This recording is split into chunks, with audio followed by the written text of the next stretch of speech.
পুরো বাংলাদেশে শোনা যাচ্ছে খতিব চেঞ্জ, পুরো বাংলাদেশে শোনা যাচ্ছে কমিটি চেঞ্জ, পুরো বাংলাদেশে শোনা যাচ্ছে ইমাম চেঞ্জ। কেন রে ভাই, কি হয়েছে? সরকার চেঞ্জ হয়েছে বলে কি মসজিদগুলো চেঞ্জ করতে হবে? আওয়ামী লীগ করেন দেখা মসজিদ কমিটির সভাপতি, বিএনপি ক্ষমতায় এসে দেখে মসজিদ কমিটির সভাপতি এখন আওয়ামী লীগ থেকে বিএনপিতে হয়ে গেছে। এই সমস্ত রাজনীতি করার জায়গা মসজিদ না, ঠিক কিনা? মসজিদ হচ্ছে আল্লাহর ঘর, এখানে তারাই এই মসজিদের দায়িত্ব নেবে, সারা বাংলার মসজিদের দায়িত্ব নেবে কারা? যারা আল্লাহর প্রতিনিধিত্ব করে। দলীয়ভাবে মসজিদের কোনো দায়িত্ব কাউকে দেওয়া হয় না, এটা আপনারাও খেয়াল রাখবেন। মসজিদের দায়িত্ব যারা পায় এটা আল্লাহর পক্ষ থেকে নির্বাচিত হয়ে আসে। কথা বলেন না কেন? এই যে যারা পরিচালনা করতেছে পৃথিবীর বিভিন্ন দেশে, বিভিন্ন জায়গায়, সব জায়গায় মসজিদে কেউ না কেউ দায়িত্ব নিয়ে কাজ করতেছে। মসজিদে যারা কমিটি থাকে মাসিক বেতন আছে? মধু আছে কোনো? লাভটা কি? লাভ হচ্ছে কিয়ামতের ময়দানে আল্লাহর সামনে বলতে পারবে, আল্লাহ কিছু তো নেই নাই, পারলে নিজে দিয়ে এইছি, ঠিক কিনা? আমি কি বলেছিলাম? আপনি যদি কমিটি হন, আপনি যদি ইমাম হন, আপনি যদি মুয়াজ্জিন হন, সমগ্র বাংলাদেশের একই অবস্থা হতে হবে। যিনি মসজিদ কমিটির দায়িত্বশীল তিনি নামাজি হবেন, যিনি দায়িত্বশীল তিনি যাকাত আদায় করবেন, যিনি দায়িত্বশীল আল্লাহকে ছাড়া কাউকে ভয় পাইবে না। আওয়ামী লীগ করেন দেখা মসজিদ কমিটির সভাপতি, বিএনপি ক্ষমতায় এসে দেখে মসজিদ কমিটির সভাপতি এখন আওয়ামী লীগ থেকে বিএনপিতে হয়ে গেছে। এই সমস্ত রাজনীতি করার জায়গা মসজিদ না, ঠিক কিনা? মসজিদ হচ্ছে আল্লাহর ঘর, এখানে তারাই এই মসজিদের দায়িত্ব নেবে, সারা বাংলার মসজিদের দায়িত্ব নেবে কারা? যারা আল্লাহর প্রতিনিধিত্ব করে। দলীয়ভাবে মসজিদের কোনো দায়িত্ব কাউকে দেওয়া হয় না, এটা আপনারাও খেয়াল রাখবেন। এমন না যে হ্যাঁ আগে উনি ছিল, আওয়ামী লীগ করতো, এখন বিএনপি। বিএনপি কি ক্ষমতায় চলে এসেছে? না, বিএনপি আওয়ামী লীগ দিয়ে মসজিদ হবে না। প্রিয় ভাইরা আমার, এগুলো ফিতনা। এগুলো কি জোরে বলেন? এগুলো কি ফিতনা? এই মসজিদে যেমন জামাত আছে, যেমন আওয়ামী লীগ আছে, যেমন বিএনপি আছে, জাতীয় পার্টি আছে, জাসদ বাসদ সব কিন্তু আছে। এখানে সব দলের লোকেরা আছে। আল্লাহ সুবহানাহু ওয়া তাআলা এগুলো দেখতে বলেন নাই, আল্লাহ দেখতে বলছেন প্রথম দেখবা যে সে প্রকৃত ইমানদার কিনা, সে মুশরিক কিনা, মাজার পূজারি, কবর পূজারি, শিরিক বিদআতের সাথে সম্পৃক্ত, হারামখোর, মদখোর, জুয়ারি কখনো মসজিদ কমিটিতে থাকতে পারে না, ঠিক কিনা ভাইরা আমার? যেখান থেকে কথাটা বলতেছি, কেন এই কথাগুলো আসতেছে? কথাগুলো আসতেছে বাংলাদেশ নতুন করে স্বাধীন হয়েছে, স্বাধীনতার পর থেকে শুধু ঢাকা শহরে না, কিন্তু পুরো বাংলাদেশে একই চিত্র, পুরো বাংলাদেশের একই চিত্র। আগে সব কমিটি, সব মসজিদের যে খারাপ বিষয়টা কিন্তু এরকম না। কিছু কিছু কমিটি আছে আলহামদুলিল্লাহ খুব ভালো, কিছু কিছু কমিটি আছে ও বিএনপির আমলেও যেরকম, আওয়ামী লীগের আমলেও যেরকম, এর কোনো চেঞ্জ হবে না, এরকম বলেন, ঠিক কিনা? মসজিদের উদ্দেশ্য হচ্ছে, কমিটির উদ্দেশ্য হচ্ছে মসজিদটা ঠিকমতো পরিচালিত হচ্ছে কিনা।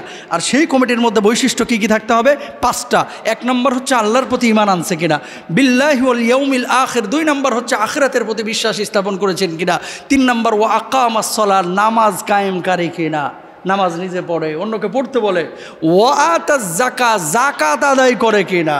অনেক ভাইরা আছে দায়িত্বশীল কিন্তু যাকাত আদায় করতে চায় না। ওয়ালাম ইয়াখশা ইল্লাল্লাহ, আল্লাহ ছাড়া কাউকে ভয় পাইবে না, কোনো লিডারকে ভয় পাইবে না, কোনো খতিবকে ভয় পাবে না, কোনো ইমামকে ভয় পাবে না। সম্মান যাকে যেমন দেওয়ার তাকে তেমনই সম্মান দিবে, কিন্তু হক কথা আওয়ামী লীগের আমলেও যেমন বলবে, বিএনপির আমলেও তেমনই বলবে, ঠিক কিনা? তাহলে এরকম যদি থাকে তাহলে সে মানুষটা কি? আল্লাহর ঘরের নির্মাতা হবে। আর যে আল্লাহর ঘরের নির্মাতা হবে সে কি? তার প্রতিদানটা কি? আল্লাহর নবী সাল্লাল্লাহু আলাইহি ওয়াসাল্লাম বলছেন, মান বানা লিল্লাহি মাসজিদান বানাল্লাহু লাহু বাইতান ফিল জান্নাহ। কেউ যদি আল্লাহর ঘর নির্মাণ করে দুনিয়ার জিন্দেগিতে, আল্লাহ রাব্বুল আলামিন কিয়ামতের ময়দানে তার জন্য জান্নাতে একটা বালাখানা নির্মাণ করে দিবেন। তাহলে কমিটির দায়িত্ব পাইলাম, মসজিদের মুসল্লিদের দায়িত্ব আমরা পাইলাম, কার কি দায়িত্ব বুঝে গেছি। ইমামের দায়িত্ব কি সেটাও বুঝেছি, খতিবের দায়িত্ব কি সেটাও বুঝেছি, মুয়াজ্জিনের দায়িত্ব কি সেটাও বুঝেছি, খাদেমের দায়িত্ব কি সেটাও বুঝেছি। এবার আসেন, আজকে এই শুক্রবার জুমার দিনে ইমাম সাহেব মসজিদ পরিষ্কার করেছেন, খাদেম পরিষ্কার করেছেন, বাইরের 2-1জন ছেলেরা এসে পরিষ্কার করেছেন। তারা যে ধোয়া মোছা করলো এই টাইলসের ওপরে এসে যে আপনি নামাজ আদায় করেছেন, এই ধোয়া মোছা করার কারণে যতজন মানুষ সেখানে নামাজ আদায় করেছে, আল্লাহ রাব্বুল আলামিন ওই ধৌতকারী ব্যক্তির আমল নামায় সেই সওয়াব লিখে দিয়েছেন। বাড়িতে মেহমান আসলে বাড়িটাকে ঘর ঝাড়াঝাড়ি করে রাখেন, পরিষ্কার পরিচ্ছন্ন করে রাখেন। আর আল্লাহর ঘরে আজকে জুমার মেহমানরা আসবে, এই জুমার মেহমানদেরকে একটু ভালো পরিস্থিতিতে পরিবেশে নামাজ পড়ার জন্য আপনি ব্যবস্থা করে দিলেন, এটার ফজিলত যদি জানতো তাহলে এলাকার মানুষ কামড়াকামড়ি করতো, মারামারি করতো যে আমি আজকে এই কাজটা করব, আমি এই কাজটা করব। বলুন আল্লাহু আকবার। এটা এত সওয়াব, ঠেলাঠেলি করতেন না। কথা বুঝতে পেরেছেন? এই মসজিদ এবং সারা বাংলাদেশের সমস্ত মসজিদগুলো যারা পরিচালনা করেন তারা কারা? মসজিদ কমিটি, আপনার আমার মতো কিছু মুসল্লি ভাইয়েরা, কেউ সভাপতি, কেউ ক্যাশিয়ার, কেউ সাধারণ সম্পাদক, এরকম ভাইয়েরাই কিন্তু মসজিদ পরিচালনা করেন। তাহলে আপনার দায়িত্ব কি? মসজিদে আসবেন ইবাদতের জন্য। আর যারা মসজিদ পরিচালনা করবে তাদের দায়িত্বটা কি? আল্লাহ সুবহানাহু ওয়া তাআলা বলে দিয়েছেন, আমি না। তাদের বৈশিষ্ট্য কি হবে? তাদের গুণাগুণ কি হবে? খতিবের দায়িত্ব কি? খতিব যদি কোরআন এবং সুন্নাহের হক কথাগুলো বলতে না পারে, ও যত বড় হুজুরি হোক না কেন, মোটা তাজা হোক না কেন, যত সুন্দরী হোক না কেন, ওর জায়গা মসজিদে না, ওর জায়গা হচ্ছে ফার্ম গেটে। কথা বলেন ঠিক কিনা? যত বড় হুজুরি হোক, যদি হক কথা বলতে না পারে তাহলে তার জায়গা খতিবের জায়গা না, সে খুতবা দিবে না। যত ভালো ইমামই হোক না কেন, দেখতে শুনতে একেবারে মাশাআল্লাহ মালটার মতো দেখা যায়, কিন্তু তেলাওয়াত বিশুদ্ধ, আলোচনা করতে পারে না, মানুষকে আপনার অ্যাডভাইস করতে পারে না, কোরআন হাদিসের জ্ঞান বিতরণ করতে পারে না, তাহলে সে ইমাম হওয়ার যোগ্য না। কোনো কমিটি যদি মসজিদ পরিচালনার ক্ষেত্রে তার ভিতরে ন্যূনতম যোগ্যতা না থাকে, যেগুলো আল্লাহ তাআলা বলেছেন, আমি না, আল্লাহ বলেছেন, এই যোগ্যতা না থাকলে তার কমিটিতে থাকা উচিত না। তাহলে দেশ যিনি চালাইবেন তারও কিছু যোগ্যতা থাকার দরকার আছে না নাই? আছে। যদি তার সেই যোগ্যতা না থাকে, তার দেশের পরিচালনা করার উপযুক্ত না হয়, তাহলে দেশ পরিচালনা করা তার কি জরুরি? দরকার নাই। এবার আসেন আল্লাহ তাআলা কি বলছেন, খেয়াল করেন। রব্বুল আলামিন বলছেন কি, খেয়াল করেন, ইন্নামা ইয়ামুরু মাসাজিদাল্লাহি মান আমানা বিল্লাহি ওয়াল ইয়াউমিল আখির ওয়া আকামাস সালাতা ওয়া আতাজ যাকাতা ওয়া লাম ইয়াখশা ইল্লাল্লাহ।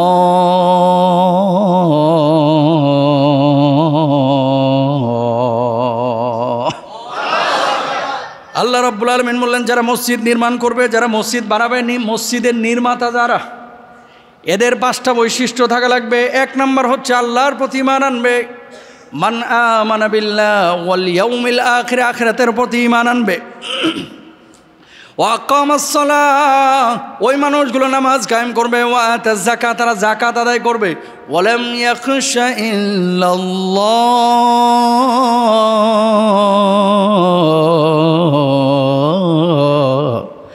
আল্লাহকে ছাড়া কাউকে ভয় পাইবে না। অনেক কমিটি আছে যারা ঠিকমতো নামাজ পড়ে না, ঠিকমতো যাকাত দেয় না, ঠিকমতো আল্লাহকে ভয় করে না, ঠিকমতো আল্লাহ সুবহানাহু ওয়া তাআলা যে গুণাগুণগুলো 5টার কথা বলেছেন এগুলোকে ফলো করে না।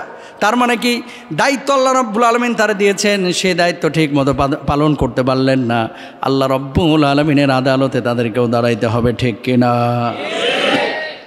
সব কিছু খাদেম দিয়ে, ইমাম দিয়ে, মসজিদ দিয়ে হয় না। কিছু জিনিস নিজেরও কিছু নিতে হয়। এটা কোম্পানি না, এটা প্রজেক্ট না, এটা কার ঘর? আল্লাহর ঘর। এটা ধুইলেন মানে কার ঘর ধুইলেন? এটা মুছলেন মানে কার ঘর মুছলেন? এখানকার একটা ফ্যান ঠিক করলেন মানে আল্লাহ সুবহানাহু ওয়া তাআলার ঘরের ফ্যান ঠিক করলেন। আল্লাহু আকবার বলেন। কত বড় কথা। রাসূল সাল্লাল্লাহু আলাইহি ওয়াসাল্লাম, মসজিদে নববীর নির্মাণ কাজ চলছে, খেজুর গাছের ডালগুলো সাহাবীরা টেনে টেনে নিয়ে আসছেন, দেয়ালগুলো নির্মাণ করছেন, মাটি দিয়ে, বালু দিয়ে, পাথর দিয়ে, একজন একজন করে সাহাবীরা টেনে টেনে নিয়ে আসছেন। আল্লাহর নবী সাল্লাল্লাহু আলাইহি ওয়াসাল্লাম সেখানে দাঁড়ানো। সাহাবীরা দেখলেন নবীজিও পাথর টানা শুরু করেছেন, নবীজিও খেজুরের ডালা আনা শুরু করেছেন। সাহাবীরা বললেন, ওগো নবীজি, এটা আপনি কেন করতেছেন? এটা তো আপনার করার জরুরত নাই, আমরা তো আছি, আমরা করতেছি। আল্লাহর নবী বললেন, তোমাদের যেমন সওয়াবের প্রয়োজন আছে, আমি নবী, আমারও সওয়াবের প্রয়োজন আছে। মসজিদ নির্মাণে শরীক হয়েছি সওয়াবের জন্য, বলুন সুবহানাল্লাহ। তাহলে আল্লাহর নবী মসজিদ নির্মাণের ক্ষেত্রে নিজেও কি হয়েছেন? শরীক হয়েছেন। সুতরাং মসজিদের দায়িত্ব যদি আপনার ঘাড়ে আসে তাহলে আল্লাহর পক্ষ থেকে এসেছে, কিন্তু সেই দায়িত্ব আপনি কতটুকু পালন করতেছেন এটার দায়িত্ব, এটা বুঝ আপনার ভিতরে থাকতে হবে যে আসলে আপনি পারবেন কিনা। আর মসজিদের দায়িত্বটা কি বলেন তো? মসজিদের দায়িত্ব হচ্ছে যখন নির্মাণ হবে তখন এটাকে দেখভাল করা। মসজিদের দায়িত্ব হচ্ছে যে টাকা পয়সাগুলো উঠে যথাযথভাবে বন্টন করা। মসজিদের দায়িত্ব হচ্ছে একটা ফ্যান নষ্ট হয়েছে, সুইচ নষ্ট হয়েছে, এগুলো দেখভাল করা। মসজিদের দায়িত্ব হচ্ছে মসজিদের ইমাম, খতিব, মুয়াজ্জিন তাদেরকে একটু দেখভাল করা। দেখভাল করার মানে এই না যে খতিব সাহেবের টুটি যাবে ধরা। কথা বলেন না কেন? যদি বলেন যে হুজুর আজকে এই বিষয়ে কথা বলেন, এটা আপনি বলতে পারবেন, কিন্তু এটা যদি বলেন যে হুজুর এই বিষয়ে কথা বলার দরকার নাই, এই রাইট কিন্তু আপনার আল্লাহ দেয় নাই। আল্লাহ সুবহানাহু ওয়া তাআলা যা বলেছেন তা আমি বলবো, আল্লাহ যা বলেন নাই তা আমি বলবো না। প্রিয় ভাইরা আমার, সুতরাং বক্তব্যের ক্ষেত্রে স্বাধীনতা এটা খতিবকে দিতে হবে, ইমামকে দিতে হবে, এটা হচ্ছে গুরুত্বপূর্ণ একটা পার্ট। তো আল্লাহ সুবহানাহু ওয়া তাআলা এই কথাগুলো বলেছেন। কেন বললাম এই কথাগুলো? পুরো বাংলাদেশে শোনা যাচ্ছে কমিটি চেঞ্জ, পুরো বাংলাদেশে শোনা যাচ্ছে ইমাম চেঞ্জ, পুরো বাংলাদেশে শোনা যাচ্ছে খতিব চেঞ্জ। কেন রে ভাই, কি হয়েছে? সরকার চেঞ্জ হয়েছে বলে কি মসজিদগুলো চেঞ্জ করতে হবে? মসজিদের জায়গায় রাখতে হবে। আল্লাহ তৌফিক দান করুন।